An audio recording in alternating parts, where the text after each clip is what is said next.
அப்படியா? நல்லது. ரைட்.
வணக்கங்க. நாங்கள் விருதுநகர் மாவட்டம் ராஜபாளையத்துலேருந்து வரோம்.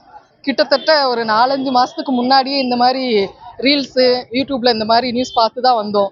இந்த முருகன் ரொம்ப நாளாக எங்களை கூப்பிட்டுட்டே இருந்தார். எந்த இடத்துல இருக்குது, எப்படி வரணும் அப்படிங்கிற எந்த டீட்டெயில்ஸுமே தெரியல. எல்லாமே இந்த மாதிரி எங்களை இப்படி பேட்டி எடுக்கிறது மூலமாக அதே மாதிரி ரீல்ஸ் பார்த்து தான் நாங்கள் இங்கே வந்தோம். வந்து ஒரு செகண்டில் வெளியில் வர்ற மாதிரியான தரிசனத்தில் வெளியில் வந்துட்டோம். ஆனால் ரொம்ப மனசுக்கு கஷ்டமாகவே இருந்துச்சு. ஆனா அந்த முருகனே மறுபடியும் உள்ள கூட்டு போய் ஸ்பெஷல் தரிசனத்தில் நிப்பாட்டி எங்களை கும்பிட வச்சு வெளியில அனுப்பியிருக்காரு. இதோட சந்தோஷம் வேற என்னங்க வேணும்? இந்த வருஷம் இந்த முருகர் இந்த டைம் எண்டிங்ல வந்து கும்பிட்டு போகணுங்கிற ஒரு முடிவுல தான் கூட்டு வந்து விட்டுருக்காரு. அடுத்த வருஷம் எங்களுக்கு எவ்வளவு தடவை வர்றதுக்கு வாய்ப்பு அளிக்கிறாரோ அத்தனை தடவை நாங்க வரணும், இந்த முருகனை கும்பிட்டுட்டே இருக்கணும். இந்த வாய்ப்பு அளித்தமைக்கு மிக்க மிக்க நன்றிங்க.